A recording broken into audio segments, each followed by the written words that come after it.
नमस्कार दोस्तों, मैं हूँ डॉक्टर कल्याण गोड़के। आज हम बात करने वाले हैं होम आइसोलेशन के बारे में, मतलब होम क्वारंटाइन के बारे में। आईसीएमआर ने एक नया गाइडलाइन जारी किया है जिसमें बताया गया है कि अभी थोड़ी सी गाइडलाइन चेंज कर दी गई है। गाइडलाइन ये ऐसे चेंज कर दी गई है कि पहले जो डायबिटिक वाले पेशेंट थे, हाइपरटेंसिव वाले पेशेंट थे, चाहे वो असिम्प्टोमेटिक हो, फिर भी उनको होम क्वारंटाइन का परमिशन नहीं दिया जाता था। उनको डायरेक्ट हॉस्पिटल में एडमिशन करने की सूचना दी जाती थी। लेकिन देखिए दोस्तों, अभी आईसीएमआर ने गाइडलाइन थोड़ा सा चेंज कर दिया है। वो गाइडलाइन में क्या क्या चेंजेस आए हैं, कौन कौन से पेशेंट को होम आइसोलेशन में रखा जा सकता है, इसके रिगार्डिंग आज हम चर्चा करने वाले हैं। असिम्प्टोमेटिक है, जिनको कोई भी लक्षण नहीं है लेकिन डायबिटीज़ है, ब्लड प्रेशर है, हाइपरटेंशन है, उनकी कोई ना कोई दवाई चल रही है, ऐसे पेशेंट को होम आइसोलेट कैसे किया जा सकता है, इसके रिगार्डिंग आईसीएमआर ने कुछ न्यू गाइडलाइंस, नई गाइडलाइंस अभी कल परसों ही शायद जारी की है। और उसके हिसाब से उन्होंने उनको भी होम आइसोलेशन कर सकते हैं ऐसा डिक्लेयर किया। तो वो गाइडलाइन क्या है उसके बारे में आज हम रिगार्डिंग चर्चा करने वाले हैं। और होम क्वारंटाइन होके उनका ट्रीटमेंट कैसे किया जा सकता है या कैसे किया जाता है, इसके बारे रिगार्डिंग आज हम चर्चा करने वाले हैं। देखिए दोस्तों, आईसीएमआर का जो रूल्स है, आईसीएमआर की गाइडलाइन डे टू डे में कंटिन्यू चेंजेस होते रहते हैं। उसमें का पहले जो गाइडलाइन आया था टेस्टिंग के रिगार्डिंग, वो गाइडलाइन अब काफ़ी चेंज हो चुका है। वैसे ही होम क्वारंटाइन के रिगार्डिंग जो पहले गाइडलाइंस आए थे उनमें भी काफ़ी अभी चेंज आ चुका है। तो वो गाइडलाइन कौन से है उसके रिगार्डिंग आज हम चर्चा करने वाले। तो ये वीडियो अंत तक ज़रूर देखें। आप अगर ये वीडियो मेरा पहली बार देख रहे हो तो मेरा यूट्यूब चैनल ज़रूर सब्सक्राइब कीजिए और ज़्यादा से ज़्यादा लोगों तक ये इन्फॉर्मेशन पहुँच सके, इसीलिए उसको शेयर ज़रूर कीजिए ताकि लोगों को भी इसका पता चल सके कि होम क्वारंटाइन एक्चुअली क्या होता है, होम क्वारंटाइन में घर में रह के ट्रीटमेंट कैसे किया जाता है कोरोना का, इसके बारे में भी लोगों को पता चल सके।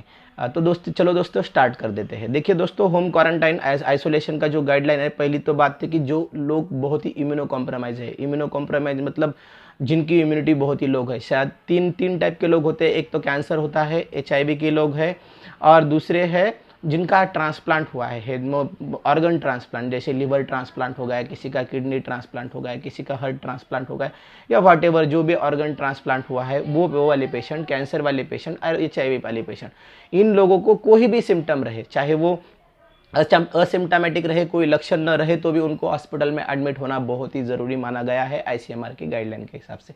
और बाकी के जो लोग हैं रिगार्डिंग ओल्ड एज मतलब पहले जैसे बोल रहे थे कि जैसे बाकी के लक्षणों के साथ साथ अगर उनका 60 के अबो एज है और ये बाकी सारे लक्षण पाए जाते हैं कोरोना के, तो उनको होम आइसोलेशन नहीं रखा जाएगा। लेकिन अभी होम आइसोलेशन के लिए गवर्नमेंट ने ऐसे लोगों को परमिशन दी गई है कि जो 60 के ऊपर भी है लेकिन उनको डायबिटीज़ है, ब्लड प्रेशर है, हाइपरटेंशन है, या हार्ट का कोई बीमारी है, लंग का कोई बीमारी है, और किडनी का कोई बीमारी है, तो भी उनको होम आइसोलेशन किया जा सकता है। उनका कंटिन्यूस मॉनिटरिंग करके घर पे ही ट्रीटमेंट किया जा सकता है। लेकिन ऐसे कौन से लोग जो उस गाइडलाइन के अंडर आते हैं, जिनको कोई लक्षण नहीं हो या बहुत ही माइल्ड लक्षण हो, जिनमें एकदम हल्के से लक्षण आके गए हो, हल्का 1-2 दिन बुखार आके चला गया और उसके बाद उनको कोई लक्षण अभी नहीं है, ना सर्दी है, ना खांसी है, ना बुखार है, लेकिन उनको डायबिटीज़ है, ब्लड प्रेशर है, हाइपरटेंशन है, हार्ट डिसीज़ है, ऐसे पेशेंट को, जो किडनी डिसीज़ है, लिवर डिसीज़ है, ऐसे पेशेंट को भी होम आइसोलेशन के लिए अभी गवर्नमेंट ने परमिशन दे दिया है।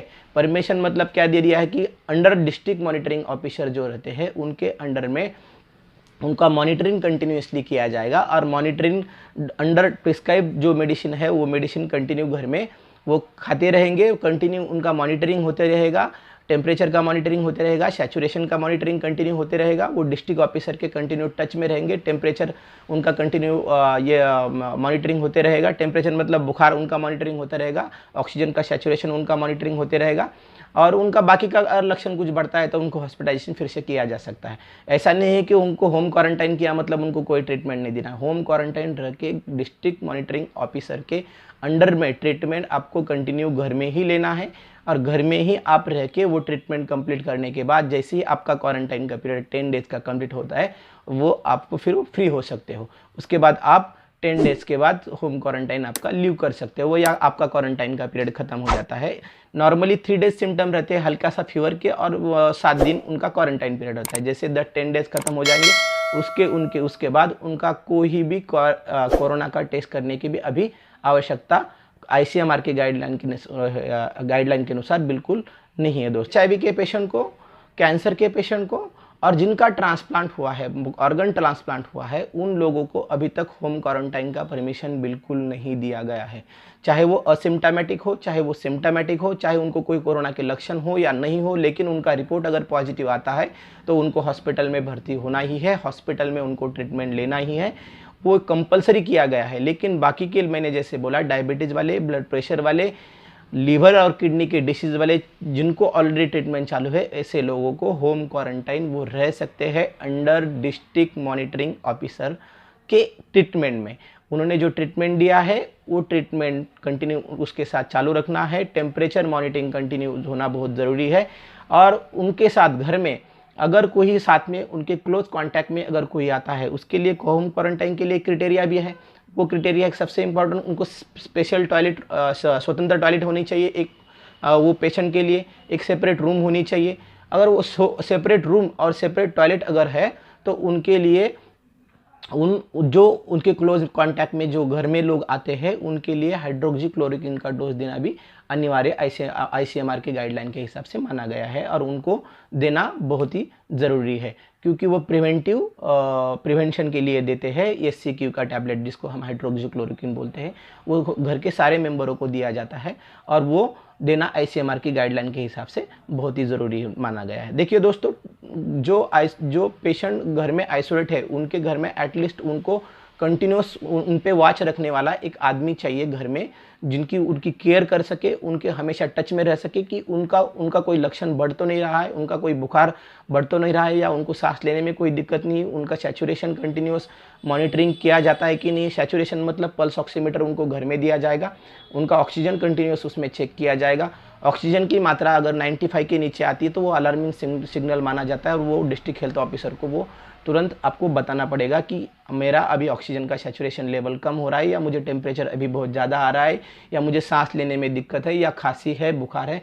ऐसे कुछ भी लक्षण पाते हैं वो पेशेंट अगर होम आइसोलेशन में है, जो अगर ऐसे लक्षण उनमें दिखते हैं तो उनको तुरंत district health officer, district monitoring officer या मेडिकल ऑफिसर PHC का जो भी उनके कॉन्टैक्ट में है, उनको तुरंत वो बता देना है, ताकि वो जो आने वाले जो बढ़ने वाले सिम्टम्स है उनको उस पेशेंट को हॉस्पिटल में तुरंत से तुरंत जल्दी से जल्दी भर्ती कर सके, और भर्ती करने के बाद उनको आगे का ट्रीटमेंट दे सके। देखिए दोस्तों, और भी है मॉनिटरिंग घर में करने का रहता है, वो रहता है ब्लड प्रेशर BP का मशीन मिलता है दोस्तों। ब्लड प्रेशर मात्रा आपको बताएंगे, नॉर्मल मात्रा नॉर्मली 120/80 होता है, या 130। जो ओल्ड एज लोग होते हैं नॉर्मली उनका 140 ऊपर का ब्लड प्रेशर होता है, नीचे का 80 ब्लड प्रेशर होता है।